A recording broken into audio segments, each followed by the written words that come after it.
আমরা পুরো plane check করে পাইলটকে হ্যান্ডওভার করে দিয়েছিলাম। তারপরে ওই 3 বিজনেসম্যান প্লেনে করে সুরাটের দিকে রওনা দিল।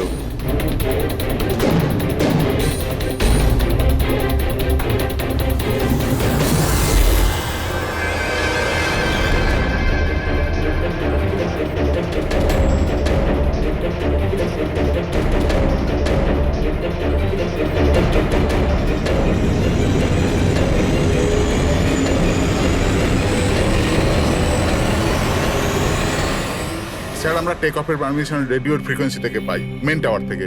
কাল আমাদের পুরো ইনফরমেশন পাওয়ার পরই আমরা টেক অফের প্রক্রিয়া শুরু করেছি। হ্যাঁ ফ্রেডি, কি? আচ্ছা, ওকে ওকে ওকে, হ্যাঁ ঠিক আছে, আমরা দেখছি। কি হয়েছে স্যার? মদনকে যে নাম্বার থেকে হুমকি দেওয়া ফোন করা হয়েছিল সেটা ক্র্যাশের দিন এখানেই ছিল, এই এয়ার স্ট্রিপেই। স্যার, ফোনটা যদি এখানেই থেকে থাকে তাহলে এটা ভিতরের কোনো লোকের কাজ। কি?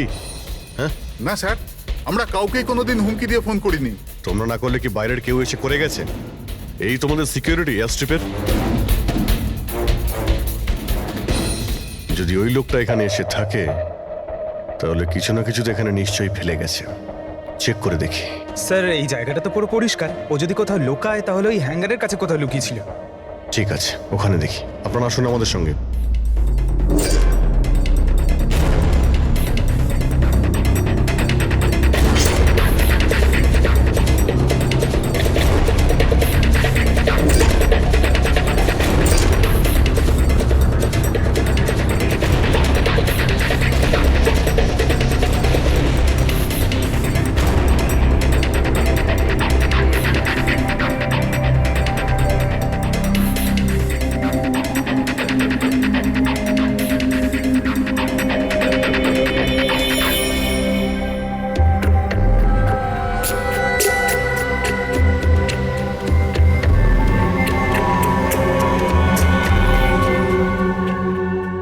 স্যার, স্যার একটা ভাঙা ফোন পেয়েছি।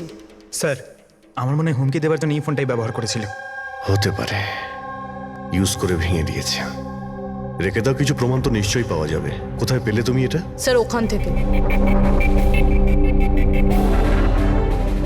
স্যার, এখানে।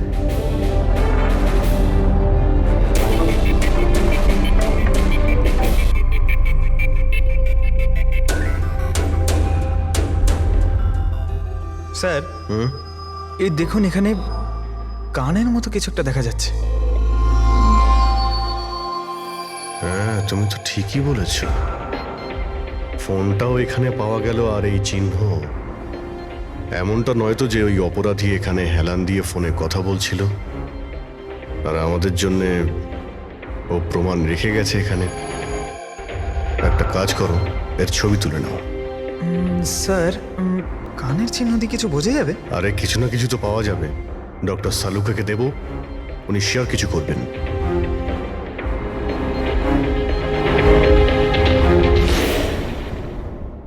স্যার, 2টো লাশ পাওয়া গেছে, অঙ্কুর আর মদনের। অঙ্গদ আর মদন। আচ্ছা, সুমিত আর ওই প্লেনের পাইলট? খুঁজ চলছে স্যার, এখনো কোনো খবর পাওয়া যায়নি। আপনারা প্লিজ কাঁদবেন না, একটু শান্ত হন। দেখুন, আমি আপনাদের কথা দিচ্ছি, আপনাদের স্বামীকে যারা খুন করেছে তারা আমাদের হাত থেকে বাঁচতে পারবে না।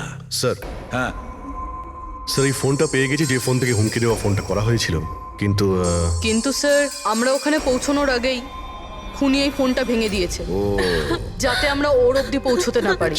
স্যার, আমরা জানি এটা কে করেছে। চেনেন আপনারা? কে কে খুন করেছে? রণদীপ আর শশী। রণদীপ আর শশী কারা? হ্যাঁ স্যার, এই দুজন বিল্ডার্স। এরা চাইতো না যে আমাদের 3 জনের স্বামী এই ডিলটা করুক। জানতাম, আমরা জানতাম যে এই ঘটনার পুরো দোষ আমাদের ঘাড়েই চাপানো হবে।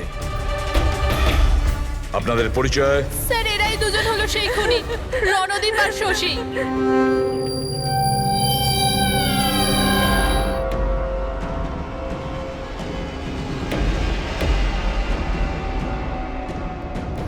জানি না এই মহিলাদের আমাদের সঙ্গে কি শত্রুতা আছে, যাই হোক না কেন আমাদের উপরই সবসময় দোষারোপ। আর আগেও একবার এরা আমাদের মিথ্যে অভিযোগে গ্রেপ্তার করিয়েছিল। আচ্ছা, কোন অপরাধে গ্রেপ্তার করিয়েছিল আপনাদের? আমাদেরও একটু বলুন। স্যার, প্রথমবার যখন অঙ্কুরকে কল করে হুমকি দিয়েছিল, তো আমি পুলিশে রিপোর্ট লিখিয়েছিলাম এই রণদীপের বিরুদ্ধে।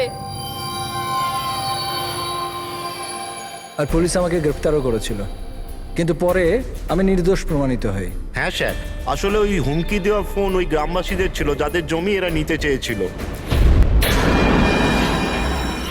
হ্যাঁ, ওই গ্রামের লোকগুলো তো এখনো জেলেই আছে। তো এই বাজে কাজটা তোমরা ছাড়া আর কে করতে পারে? দেখলেন স্যার, আবার আমাদের ওপর অভিযোগ। যদি আমরাই হামলা করে থাকি তাহলে সিআইডির কাছে আমরা কেন আসবো? কোনো ব্যাপার না, খুব তাড়াতাড়ি সমস্ত সমস্যার সমাধান হয়ে যাবে। হ্যাঁ, কারণ আমরা ওখানে অপরাধীর কানের চিহ্ন পেয়েছি। আর ব্যাস, সেটা থেকে তো আমরা পুরোটা জেনেই যাব যে খুনি কে। এই দেওয়ালে যে কাঁচা রং ছিল, ওখানে এই যে কানের ছাপটা দেখা যাচ্ছে, এই কানের ছাপটা দেখো। কিছু দেখতে পাচ্ছ এতে? ওই কানের প্রিন্টে স্টারের মতন দেখতে কিছু ইমপ্রিন্ট আছে। আরো একটা কথা, এই যে অপরাধী, এ সমুদ্রের আশেপাশে থাকে। এইটা কিভাবে জানতে পারলেন স্যার? আমি বলছি, এই ফোনটা, এই ফোনের যে ভাঙা অংশটা, এর ওপর আমি কিছু সমুদ্রের বালি আর মাছের কাঁটার টুকরো পেয়েছি। আচ্ছা আচ্ছা, তো যখন ওই লোকটা তার জুতো দিয়ে ফোনটা ভেঙেছিল তখন ওই বালি আর ওই মাছের কাঁটা জুতো থেকে বের হয়ে ফোনের মধ্যে চলে আসে। জুতোয় বালি আর এই তো মাছের মাথা কাঁটা। খুলেছে। হতে পারে ওই লোকটা ফিশ মার্কেটের আশেপাশে থাকে। এখানে তো দুটো ফিশ মার্কেট আছে, একটা ভার্সোভা জেটিতে আর একটা মার্ড আইল্যান্ডে। ব্যাস, তাহলে আমাদের কাজ হয়ে গেছে।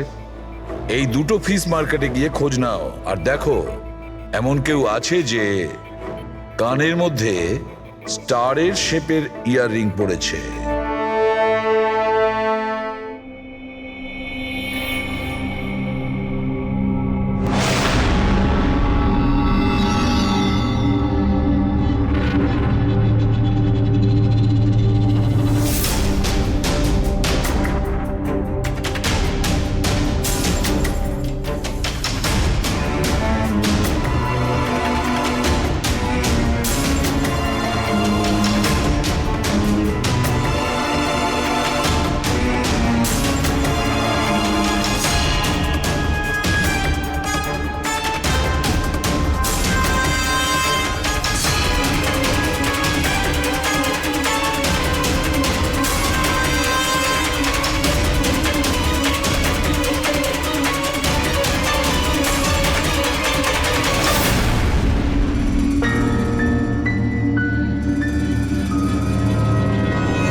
ওই লোকটাকে আমি দেখতে পেয়েছি। Okay sir. সবাই চলে এসো। Okay sir.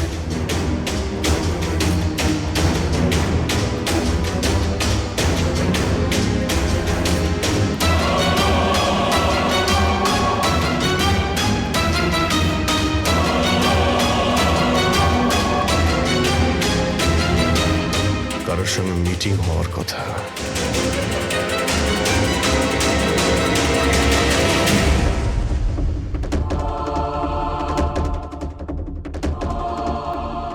এই লোকটা কে চিনতে পারছি না তো।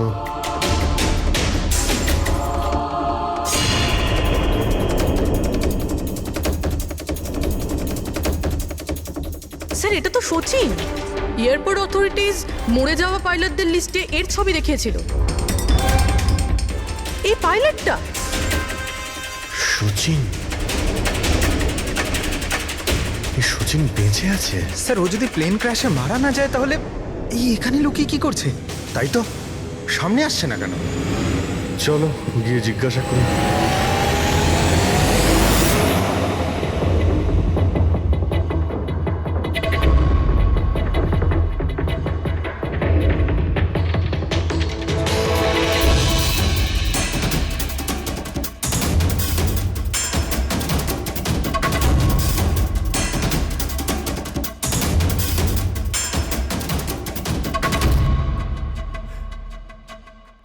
স্যার হ্যাঁ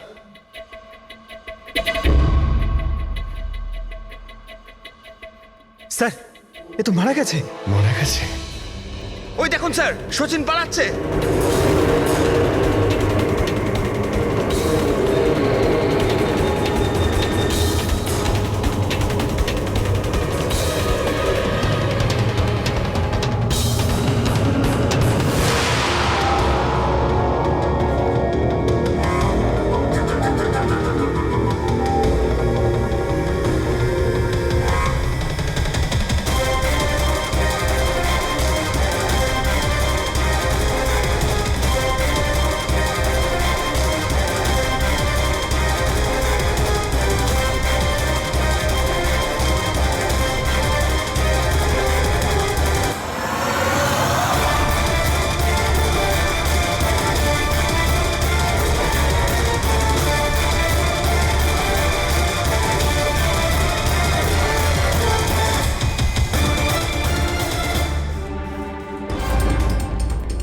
স্যার ওই লোকটা মনে হয় এমন কিছু রহস্য জানতো যেটা সচিন চাইতো না আমরা জানতে পারি, আর হয়তো সেই জন্যই ওকে মেরে ফেললো।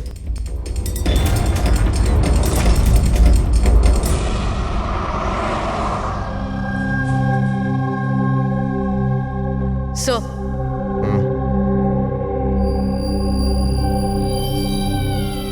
কি জিজ্ঞেস করতে চান আপনি আমাকে? আপনার হাজবেন্ড সচিনের ব্যাপারে। আপনি কি বলতে পারবেন ও কোথায় আছে? এটা কিরকম প্রশ্ন ইন্সপেক্টর? আপনারা তো জানেন কিছুদিন আগে একটা প্লেন ক্র্যাশে। আগে না, সচিন বেঁচে আছে। বেঁচে আছে? আগে হ্যাঁ।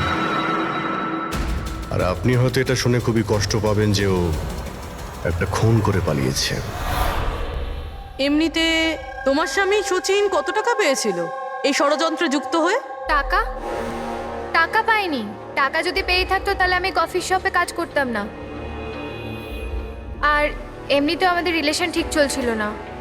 আপনাদের মধ্যে বনিবনা হচ্ছিল না? কি বলতে চাইছেন, মানে জিজ্ঞেস করতে পারি কি প্রবলেম ছিল? দীপ্তি নামের একটা মেয়ে আছে, এয়ার হোস্টেস। অনেকবার বলতো যে তোর সাথে ডিভোর্স নিয়ে ওর সাথে থাকতে চাই। কোথায় থাকে ও? সিঙ্গাপুর। সিঙ্গাপুর? সচিন বেঁচে আছে? এ হতে পারে না স্যার, আমরা নিজের চোখে ওকে প্লেনে উঠতে দেখেছিলাম। স্যার এত বড় দুর্ঘটনায় ওর বেঁচে থাকার কোনো সম্ভাবনাই নেই স্যার। আর ও যদি প্লেন থেকে প্যারাশুট নিয়ে লাফ দেয় তাহলে? না স্যার, যদি প্যারাশুট নিয়ে লাফ দিত তাহলে কেউ না কেউ তো নিশ্চয়ই দেখতে পেত। আমরা কিছু মিস করে যাচ্ছি না তো? কি একটু আগে তুমি কি বললে? কি মিস করেছো? না না স্যার, কিছু না। তোমাদের অ্যাপিয়ারেন্স বলছে যে তোমরা কিছু লুকোচ্ছ, তাই তো? কি ব্যাপার বলো, বলো তাড়াতাড়ি। সরি স্যার, আমরা ওই ছোট একটা ভুল করে ফেলেছিলাম। কিরকম ভুল? স্যার যখন প্লেন টেক অফ করেছিল আমরা ওখানে ছিলামই না। আপনারা এত বড় ভুল কি করে করতে পারেন? হ্যাঁ স্যার ওই প্লেন যখন রানওয়েতে দৌড়চ্ছিল স্যার কিছু বিস্ফোরণ হলো স্যার। কিরকম বিস্ফোরণ? স্যার কেউ একজন চকলেট বোম ফাটিয়েছিল, তো আমরা ওইটাই দেখতে গিয়েছিলাম যে কোথাও কিছু হয়নি তো। আরে এটা তো চকলেট বোম। আর স্যার যখন আমরা ফিরে এলাম তখন দেখলাম যে প্লেন উড়ে গেছিল স্যার। এটা ওই দাড়িওয়ালারই কাজ হবে স্যার। ওদের কনসেন্ট্রেশন নষ্ট করার জন্য। হ্যাঁ, কিন্তু অভিজিৎ কেন? কিসের মোটিভ থাকতে পারে ওদের কনসেন্ট্রেশন ব্রেক করার জন্য? কিছু না কিছু তো গোলমাল আছে অভিজিৎ। আচ্ছা, যখন বোমটা ব্লাস্ট হয় তখন প্লেনটা বায়ুস্তরের কোন জায়গা ছিল? ওখানে গিয়ে দেখাও। আসুন স্যার। চলো দেখাও। আসুন।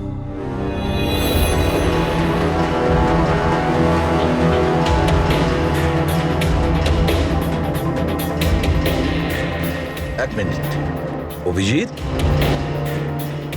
এ তো রক্ত, শুকিয়ে যাওয়া রক্ত। স্যার রক্তের রং দেখে মনে হচ্ছে খুব বেশি পুরনো নয়, আজ বা কালকেরই। এই রক্ত কার রক্ত? এটা এখানে এলো কি করে? জানি না স্যার। জানি না? সব প্রশ্নের একটাই উত্তর তোমাদের, জানি না। তাহলে জানোটা কি তোমরা? স্যার এয়ারস্ট্রিপের রক্ত মানে কিছু না কিছু হয়েছিল এখানে। এটা তো পরিষ্কার, কিন্তু কি হতে পারে? আর এই রক্ত, এটা কার রক্ত?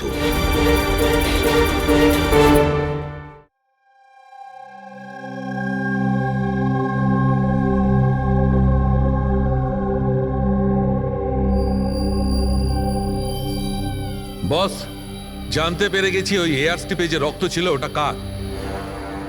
কার ছিল? এর, পাইলট সচিনের।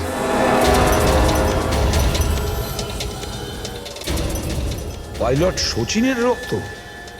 কিন্তু ওরা আঘাত লাগলো কি করে, কখন? স্যার, যখন আমরা ওকে জেটিতে দেখেছিলাম তখনও একটা স্লিং ব্যান্ডেজ পড়েছিল, আর ওর হাতে ব্যান্ডেজও বাঁধা ছিল। কিন্তু ইঞ্জিনিয়ার আমাদের এটা বললো যখন সচিন টেক অফের জন্য যাচ্ছিল ও একদমই ঠিকঠাক ছিল, ওর হাতে কোনো রকম ব্যান্ডেজই ছিল না। এটার একটাই মানে দাঁড়ায় অভিজিৎ, সচিনের আঘাত এয়ার স্ট্রিপের সময়ই হয়েছে। প্লেনটা টেক অফ হওয়ার আগেই সচিন এয়ার স্ট্রিপে পড়ে যায়, আর ওর তখনই আঘাতটা লাগে।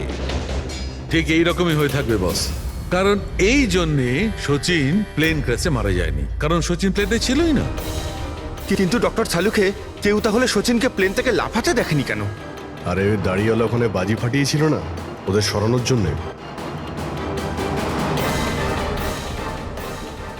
এগুলো সব সচিন আর ওই লোকটার প্ল্যান ছিল।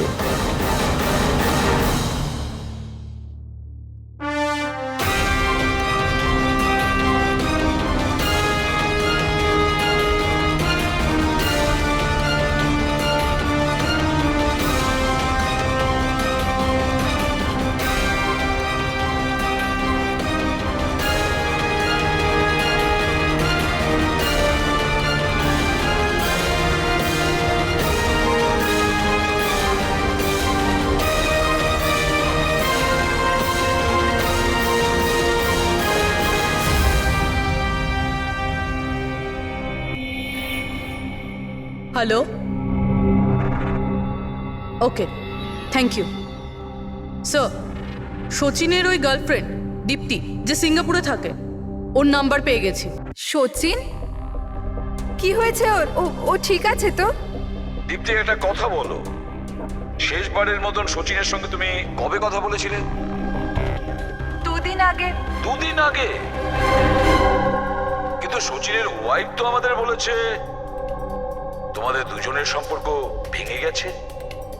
না, হয়তো ওর বউকে এটা বলেনি যে ও আমার সাথে মিট করতে সিঙ্গাপুরে আসছে। আচ্ছা, সচিনের কবে আসার কথা সিঙ্গাপুরে? 1 সপ্তাহ বাদে। ও,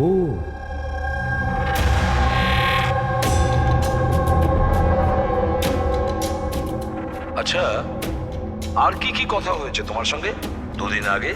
ও বলছিল যে ও অনেক টাকা পেতে চলেছে, আর তারপরে আমরা দুজনে নতুন জীবন শুরু করতে পারি। কিন্তু আপনার এইসব প্রশ্ন, সচিন ঠিক আছে তো? ভয় পেও না, সচিনের কিছু হবে না, আর যদি দরকার পড়ে আমরা আবার তোমায় ফোন করব। Thank you. আচ্ছা, দীপ্তি আবার যুক্ত নয় তো এই প্ল্যানের সঙ্গে, এই সমস্ত ষড়যন্ত্রের সঙ্গে? পুরবি, একটা কাজ করো, সিঙ্গাপুর পুলিশকে পুরো ডিটেলস জানিয়ে দাও আর বলো যে ওরা এই দীপ্তির ওপর যেন নজর রাখে। Yes sir. স্যার, হ্যাঁ, সচিনের ওয়াইফের সঙ্গে কথা হলো স্যার। ও তো বললো যে সচিনের পাসপোর্ট বাড়িতেই আছে। কি? সচিনের পাসপোর্ট বাড়িতে? আর সচিন সিঙ্গাপুর যাওয়ার জন্য প্ল্যান করছে? এটা আবার হয়নি তো যে সচিন নকল পাসপোর্ট বানিয়েছে? নকল পাসপোর্ট? আচ্ছা, আমাদের ওই ঘেটু আছে না, ও কিন্তু নকল পাসপোর্টের ব্যাপারে অনেক কিছু জানে। হেড্রিক, একটা কাজ করো, পঙ্কজকে বলো যে সচিনের ফটো নিয়ে যেন ঘেটুর সঙ্গে দেখা করে। হ্যাঁ। Yes sir. আরও একটা কথা স্যার, সচিন যদি প্লেন টেক অফ হওয়ার আগে প্লেন থেকে ঝাঁপ দিয়ে থাকে, তাহলে প্লেনটা ওড়াচ্ছিল কে? আর যখন ও প্লেন থেকে ঝাঁপ দিল তখন এই মদন, অঙ্কুর আর সুমিত এরা চিৎকার চেঁচামেচি করলো না কেন? চুপচাপ বসেছিল কেন? বস, প্লেন থেকে পড়ে গেলে এরকম সুযোগ পাবে কি করে? এরা 3 জনেই তো অজ্ঞান ছিল। কিন্তু স্যার, এরা জ্ঞানটা হারালো কিভাবে? পূর্বী, এদের 3 জনের পেটের মধ্যে ব্ল্যাক কফি ছিল, আর ওই ব্ল্যাক কফিতেই নেশাদ্রব্য মেশানো ছিল। কি? ব্ল্যাক কফির সঙ্গে নেশার ওষুধ? I am boarding. আপনার কফি। Thank you. তাহলে নিশ্চয়ই এটা শচীনের প্ল্যানের পার্ট ছিল। স্যার একটা প্রশ্নের উত্তর এখনো পাইনি। বিনা পাইলট নিয়ে প্লেনটা উড়লো কিভাবে? এর উত্তর হলো UAS. UAS, আনইন্টারাপ্টেবল auto pilot system. এই প্রোগ্রাম দিয়ে মাটিতে থেকে আকাশে ওড়া প্লেনকে কন্ট্রোল করা যায় স্যার, যে কোনো জায়গা থেকে। হ্যাঁ স্যার, আমরা এই ফরেন্সিক ল্যাবে দাঁড়িয়েও যে প্লেনটা আকাশে উঠছে তাকে কন্ট্রোল করতে পারি। এই প্রোগ্রামটা এই জন্যই বানানো হয় যে আকাশে ওড়ার সময় প্লেনে যদি কোনো ইমার্জেন্সি হয় বা কোনোভাবে প্লেন হাইজ্যাকও হয়ে যায়, তাহলে তার কন্ট্রোল যেন নিচে থাকা লোকেদের হাতে থাকে। তার মানে প্লেনের ককপিটের কন্ট্রোল তার হাতে থাকবে যার হাতে রিমোট আছে। হ্যাঁ স্যার, আর যার কাছে রিমোট কন্ট্রোলটা ছিল সেই প্লেনটা ক্র্যাশ করিয়েছে সমুদ্রে। রিমোট কন্ট্রোলের লোক খুনি, এক কফিতে নেশার ওষুধ। যদি একবার আমরা জানতে পারি না যে ওই ব্ল্যাক কফিতে নেশার ওষুধ কে মিশিয়েছিল আর কে খাইয়েছিল, তাহলে বুঝে নাও রিমোট কন্ট্রোলের খুনির কাছেও আমরা পৌঁছে যাব। Remote control. Black coffee? Sir Madan তো ব্ল্যাক কফি খেতেন না, ওনার হাই ব্লাড প্রেশার ছিল। আর স্যার আমিও তো সুমিতকে কোনো ব্ল্যাক কফি দিইনি, কারণ ও যখন বাড়ি থেকে বেরিয়েছিল তখন আমিও বাড়ি ছিলাম না। দেখুন, আমরা ওই তিনজনের পেট থেকেই ব্ল্যাক কফি পেয়েছি, যে সেই নেশার ওষুধ মিশিয়েছিল। আর আপনারা বলছেন যে আপনারা কেউ নিজেদের স্বামীকে ব্ল্যাক কফি খাওয়াননি। হতে পারে অন্য কেউ ওনাদের ব্ল্যাক কফি খাইয়েছিল, বা হতে পারে বাইরে যেখানে গিয়েছিল সেখানে খেয়েছিল। কোথাও গিয়েছিল কি? হ্যাঁ স্যার, ওকে আমাদের ড্রাইভার এয়ারপোর্টে ছাড়তে গেছিল। তাহলে হতে পারে যে ও বাইরে কোথাও কফি খেয়েছে, তাহলে ড্রাইভার জানতে পারে। রবি, ওকে একবার ডাকুন তো, কোথায় আছে ও? স্যার যবে এই ঘটনা ঘটেছে তবে থেকে ও কাজে আসছে না, ও আমার ফোনও তুলছে না। তার মানে অভিজিৎ, এই রবি কাল থেকে উধাও।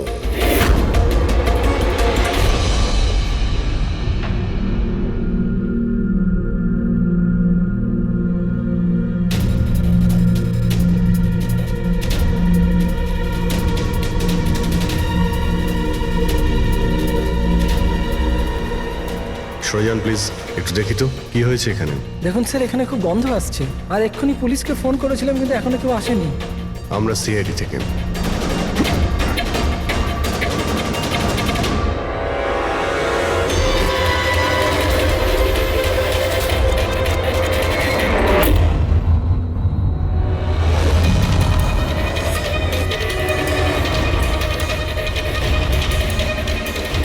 স্যার আরও একটা খুন।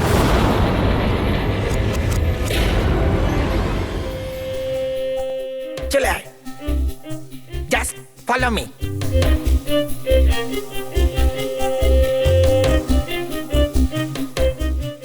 পঙ্কজ, চুপচাপ আমার পেছন পেছন চলতে থাকবি যতক্ষণ আমি এখানে আছি। তোর ঘাবড়ানোর কোনো দরকার নেই। এই যে ঘেটু, আমি না ভয় পাই না, আমি একজন সিআইডি অফিসার। চুপচাপ চল, ফলো মি, ওইদিকে চল।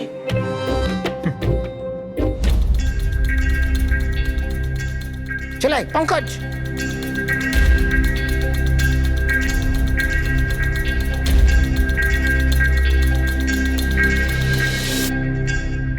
কি বন্ধু, শুনেছি তুমি খুব সুন্দর পাসপোর্ট বানাও। কে বললো? আমার একটা বন্ধু বলেছে। বন্ধু? কে বন্ধু? এ না, আমি চিনি না একে।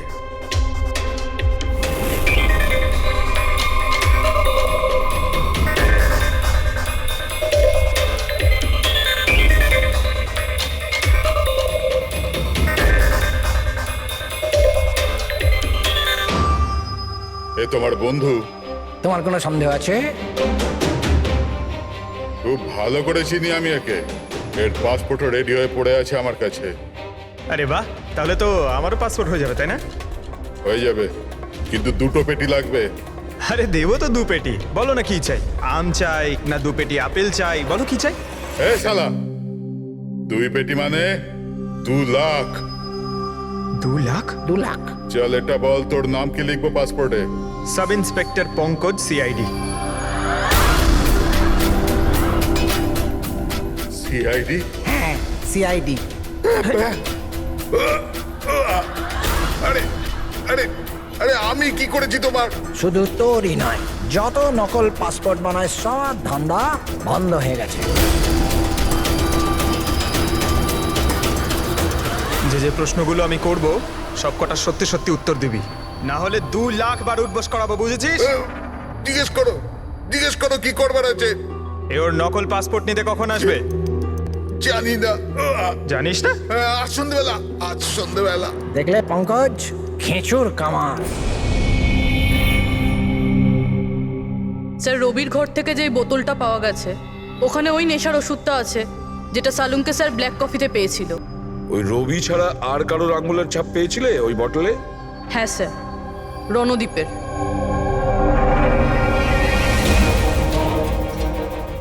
রণদীপ, এই রণদীপ বিউরোতে এসে চেঁচিয়ে নিজেকে নির্দোষ প্রমাণিত করতে চাইছিল না? প্রথমে রবিকে ব্যবহার করে খুন করানোর জন্য, তারপর রবিকেই মেরে ফেলে। স্যার, আমি রণদীপকে অনেকবার ফোনে ট্রাই করেছি কিন্তু ওর ফোন বন্ধ আসছে।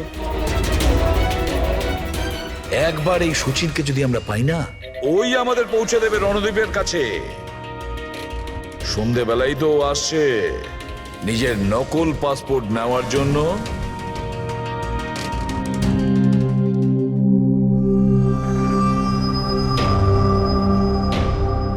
আমার পাসপোর্ট রেডি আছে?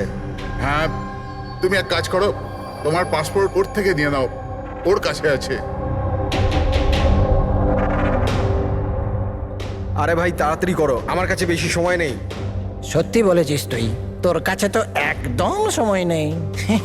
ব্যাস এই ফটোটা চিপকে দি। এটা কি ধরনের মজা?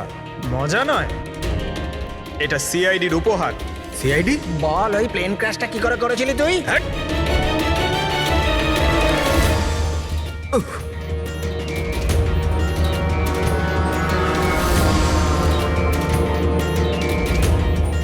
সিআইডি থেকে পালিয়ে টেক অফ করা এত সহজ নয়।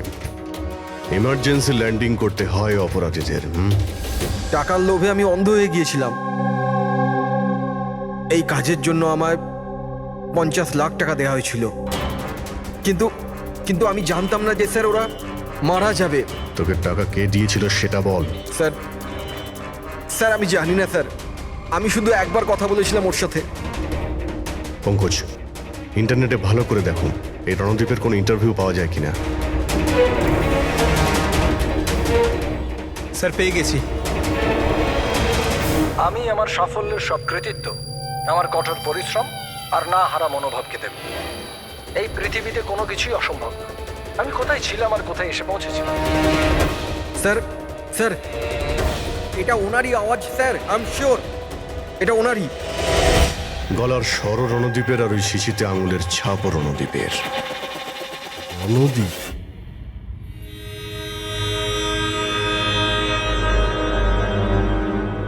স্যার, সামনে গিয়ে রাইটে। স্যার, এই রণদীপের ফোন তো অফ বলছে, ওর লোকেশন কি করে ট্র্যাক করব? আরে ফোন বন্ধ তো কি হয়েছে পঙ্কজ, ওর ভিডিওটায় মনে আছে? ওই ভিডিওটার মধ্যে ওর হাতে একটা ব্রেসলেট পড়েছিল। আমি ওই ইন্টারভিউ দ্বিতীয়বার চেক করেছি। কিন্তু স্যার, ব্রেসলেট দিয়ে লোকেশন কি করে ট্র্যাক করব? পঙ্কজ, ওটা কোনো অর্ডিনারি ব্রেসলেট নয়। ওই ব্রেসলেটে জিপিএস ট্র্যাকিং লাগানো আছে। আর এরকম ব্রেসলেট বেশিরভাগ টাইপ 1 ডায়াবেটিসের লোকেরাই পরে। ব্রেসলেটে জিপিএস থাকে স্যার? হ্যাঁ, তার কারণ হলো যে ওর শরীর যদি কোনো সময় খারাপ হয়ে যায় বা ওর মাথা ঘুরে যায়, তাহলে ওর পরিবারের লোকেরা জিপিএস এর সাহায্যকে সহজেই ট্র্যাক করতে পারবে। কিন্তু স্যার, এই জিপিএস বলছে রণদীপ কুন্ডু বাড়িতে আছে।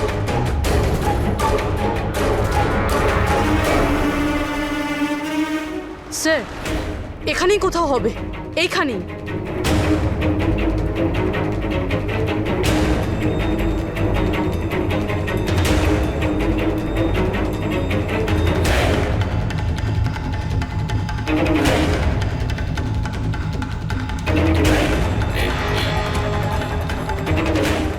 এইদিকে স্যার।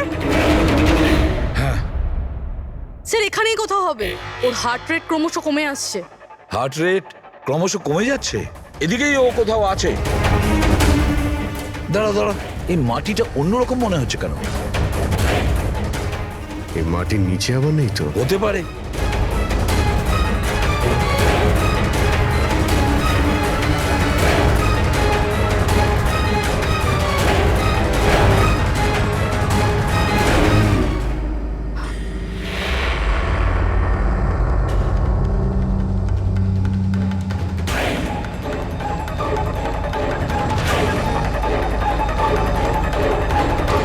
মাই গড, বেঁচে আছে? স্যার,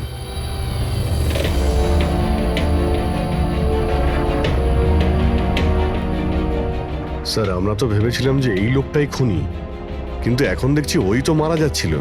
স্যার, আমার মনে হয় না রবির খুন রণদীপ করেছে বলে, কারণ ব্যুরো থেকে বেরোনোর পরে ওর ব্রেসলেটের লোকেশন এখানটাই ছিল, ও অন্য কোথাও যায়নি। তার মানে যে শচীনকে টাকা দিয়েছিল সে রণদীপ ছিল না, অন্য কেউ ছিল।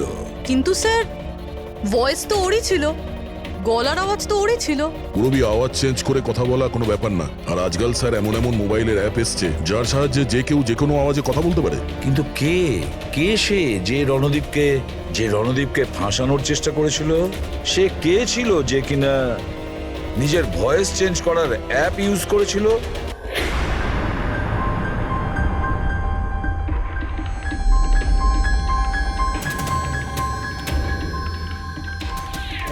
চিয়ার্স। হ্যাঁ, চিয়ার্স চিয়ার্স। আসুন আসুন আসুন। অভিনন্দন আপনাকে। অভিনন্দন? কিসের জন্য? ওই অ্যাপের জন্য। ওই অ্যাপ যেটা আপনাদের কোম্পানি বানিয়েছে, যেটা দিয়ে যে কোনো মানুষ তার নিজের ভয়েস চেঞ্জ করতে পারে। মানে? হ্যাঁ, একবার শুনবেন? তোমাকে তোমার অপরাধের জন্য এবার জেলে যেতে হবে। তোমার অপরাধের জন্য এবার জেলে যেতে হবে? এটা কি ধরনের মজা? এটা মজা নয়। এই ডিভাইস দিয়েই তুমি রণদীপকে ফাঁসানোর চেষ্টা করেছিলে, তাই না? পুরবি, অ্যারেস্ট করো একে। চলুন ম্যাডাম।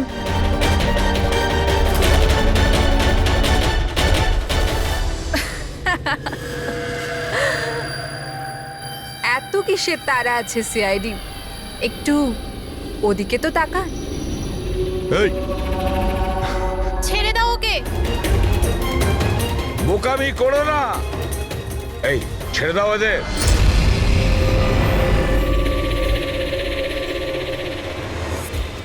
মাই গড, তাড়াতাড়ি ওঠো।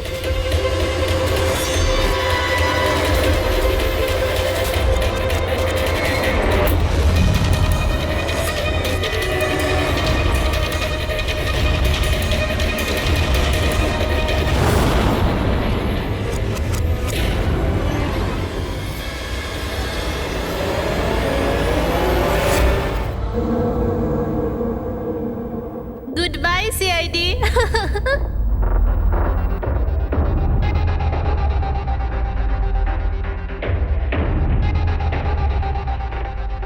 ওয়েল ডান গার্লস, আজ পর্যন্ত বড় বড় অপরাধী যেটা করতে পারেনি সেটা আমরা করে দেখিয়েছি। সিআইডি তো পাগল হয়ে গেছে মনে হয়। আরে ওসব তো ঠিক আছে, কিন্তু আমরা যাব কোথায়? অরিজিনাল প্ল্যান তো আমরা ভেস্তে ফেলেছি। ভেবে দেখি, কোনো না কোনো রাস্তা তো পেয়েই যাব।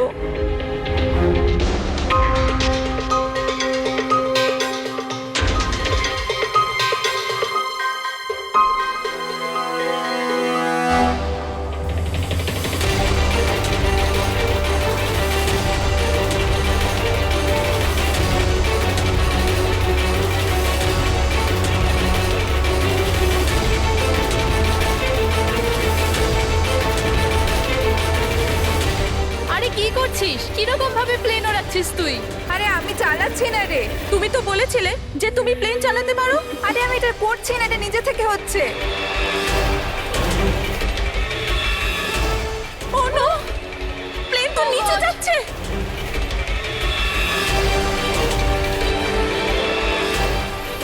মনে হচ্ছে আমাদের ইউএস টেকনোলজি কেউ জানতে পেরে গেছে নাকি? কিন্তু কি করে?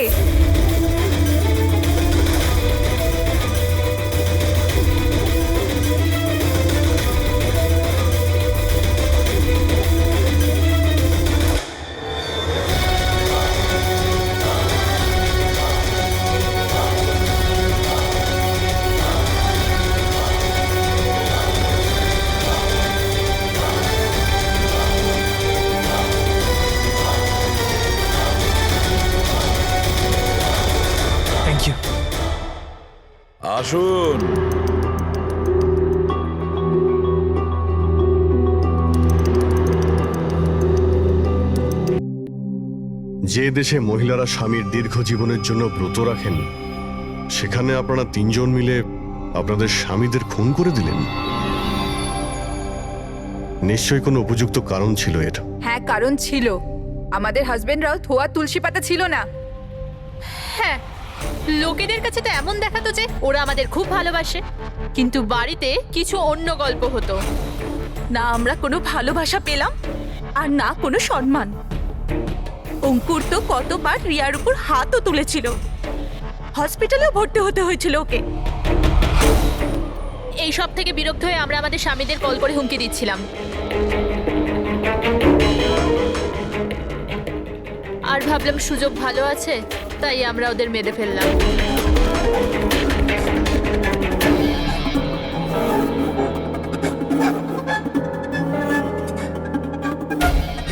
আর ভাগ্য দেখুন, রণদীপ রবির কাছে গিয়েছিল ওই অজ্ঞান হওয়ার ওষুধ নিয়ে, যাতে আমাদের স্বামী মিটিংয়ে পৌঁছতেই না পারে। আর এই ব্যাপারটাও আমাদের কাজে লেগে গেল। তাহলে রবির সততার সুযোগ নিয়েছো তুমি। তারপরে তোমরা রণদীপকে মাটিতে পুঁতে দিয়েছিলেন, যাতে আমাদের মনে হয় ও অপরাধ করে পালিয়ে গেছে। খাঁচায় বন্দি পাখির মতো জীবন কাটানোর কোনো ইচ্ছে ছিল না। আমরা স্বাধীনভাবে শ্বাস নিতে চেয়েছিলাম। স্বাধীনভাবে শ্বাস নেওয়ার আরো কিছু পথ খোলা আছে ম্যাডাম। স্বামীকে খুন করা সব থেকে ভুল সিদ্ধান্ত। এটা ঠিক করতে যদি স্বামীর কাছ থেকে সরে যেতে, কিন্তু না, তোমরা তিনজন এমন রাস্তা বেছে নিয়েছো যে রাস্তা তোমাদের অন্ধকারে নিয়ে যাবে, আর সেটাও জেলের গড়াদের পেছনে।